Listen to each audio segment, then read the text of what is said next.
Donc aujourd'hui, euh, je me suis amusé avec un petit code de machine learning qui prédit le prix des automobiles.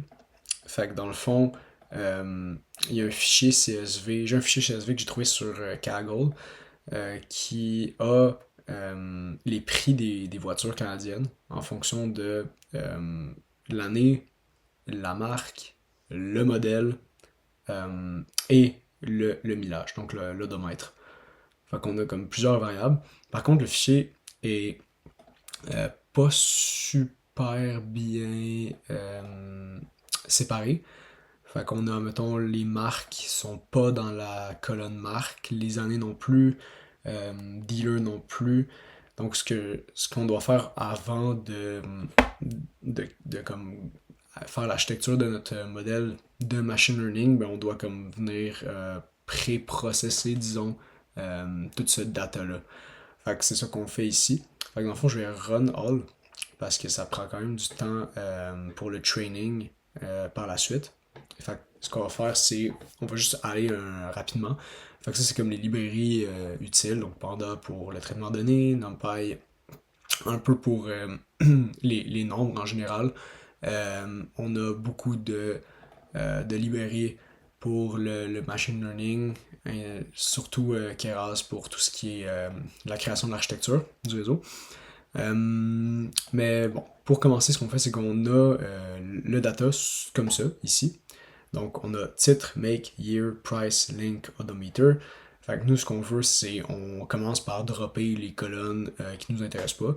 Fait que moi, ce que j'ai décidé, c'est que mon output que je veux, c'est le prix. Donc, en fait, moi, je veux savoir le prix d'un certain véhicule en fonction de l'année, la marque et le modèle, et le millage.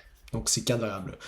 Fait que j'ai droppé ça. Fait que dans le fond, on se ramasse ici avec vraiment la marque en premier, le titre ici qui contient un peu toute l'information, beaucoup d'informations qu'on veut, mais je vais la séparer par la suite. Dans le fond, on peut extraire l'année du titre, enlever l'année du titre, fait que là on se ramasse avec vraiment l'année dans la colonne année, puis ça on l'enlève du titre ici. On peut aussi extraire la marque du véhicule, parce qu'en fait la marque est tout le temps en première valeur, donc on peut l'extraire. Et ça nous laisse. Ensuite, on simplifie genre le modèle de la voiture, parce que souvent les voitures vont avoir, comme ici, là, il y a un des Tucson All-Wheel Drive 4-door L4 Auto Limited, mais ça devient trop compliqué pour faire le training. J'imagine que c'est possible de le faire avec tout ça, mais moi, ce qui m'intéresse vraiment, c'est Tucson. All-Wheel Drive peut-être. Donc ce que j'ai fait, c'est que j'ai juste pris les deux premiers strings euh, du modèle qui suit dans le fond la marque.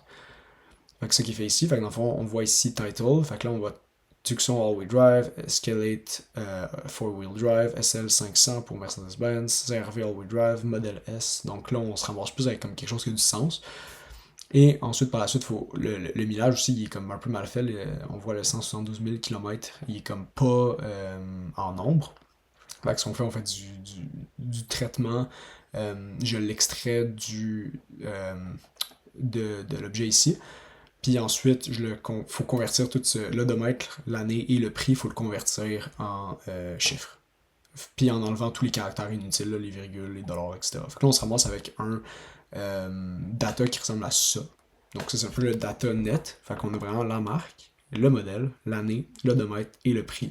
Puis on a aussi tout ce qui est des valeurs numériques, ben on les a en int, puis le reste on l'a en objet.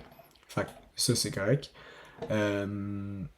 Maintenant pour le training en tant que tel, je prends seulement les 50 000 premières lignes, juste parce que j'ai pas la puissance de calcul sur mon, mon Mac M2 pour prendre plus de data. Sinon, ça serait vraiment trop long. Mais sinon, il y en aurait 196 000. Donc vraiment, pour comme avoir un bon modèle, idéalement, il faudrait entraîner sur une grande partie une grande partie des données, puis ensuite garder peut-être un 20% en validation. Mais moi, j'ai pris 50 000, parce que sinon, c'est trop long. Euh, Parce que aussi, il faut encoder les valeurs. Fait que dans le fond, les strings, on veut pas avoir comme le but, c'est pas d'entraîner le modèle sur les lettres individuelles, c'est vraiment de savoir que Hyundai, c'est Hyundai, c'est une entité. Ça veut dire que j'ai comme un encodage ici qui est fait. Puis ensuite, quand je crée mon data frame encodé, c'est là par la suite que je peux venir combiner avec les valeurs numériques pour avoir comme un vrai data. Genre un data qui est comme prêt pour l'entraînement, disons.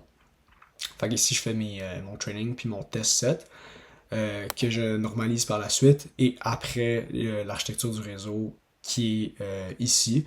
Fait que ça, c'est juste par essai-erreur ici. Donc, on a plusieurs layers. Donc, c'est pas mal ça. Ensuite, l'optimizer, j'utilise Adam. Honnêtement, je connais pas tant que ça. Je sais que ça fonctionne. La raison derrière tout ça, c'est vraiment juste de l'essai-erreur. Ça avait l'air de bien fonctionner quand je l'ai fait, mais je sais pas comment bien modifier ces valeurs-là. Puis j'ai un peu regardé sur Internet comment on fait en général. Fait que là, on voit qu'il y a encore de l'entraînement qui se fait. Fait qu'on est rendu à l'ePoach 70 en ce moment. 71. Fait que c'est pas super encore. En plus, ça, bon, c'est pas optimisé pour mon max, soi-disant ce que j'utilise. Mais bon. Donc, on va revenir là-dessus. Donc, maintenant, le training est fini. Fait qu'on a, bon, quand même une énorme erreur là, avec notre data de validation.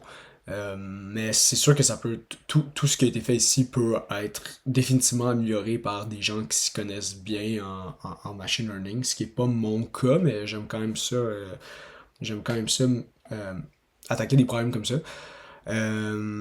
Donc, par exemple, ici, on peut après prédire le prix d'un véhicule. Fait qu'on a juste besoin de mettre le titre. Ben, le titre. C'est la vieille colonne qui s'appelait titre, mais dans le fond, c'est le modèle, la marque, l'année et le millage. Fait que ça, on le met ici. On fait les mêmes simplifications qu'on a fait avant, parce que c'est comme, il faut exactement que ça ait la même...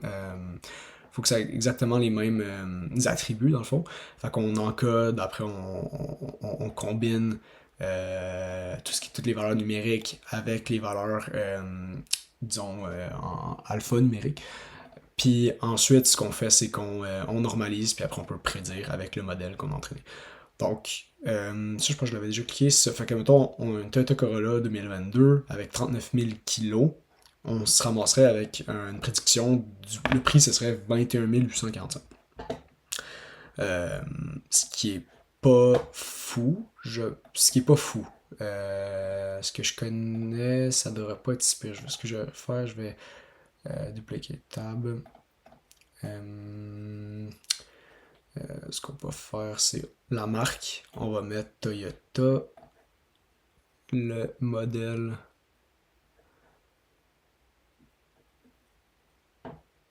Bon, marque Toyota. Modèle, ok, il est là. Corolla. Puis ensuite, moi, j'avais, juste pour pas tomber sur tous les termes, j'ai mis 2022. Donc, on va aller mode année, le plus petit. En fait, on va enlever ça. On va mettre année mine, on va mettre bon 2012. Je sais pas pourquoi j'avais mis des filtres ici qui sont kilométrage. On va mettre. Bon, effacer.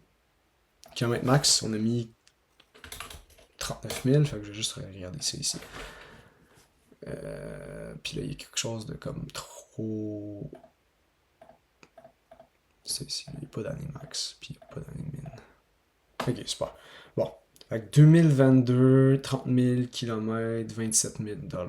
Nous, on a 21 000 $ parce qu'on a plus de kilométrage, je pense, que la voiture qui est juste ici. Si on mettait 29 000, combien la voiture coûterait selon lui? Ok, bon, ben ça donne la même chose. 21 905. Bon, c'est pas excellent, hein? Il y a quand même une bonne marge. Celle-là, 39 000, 2020. Fait que, mettons, on aurait 2020, on aurait 39 000.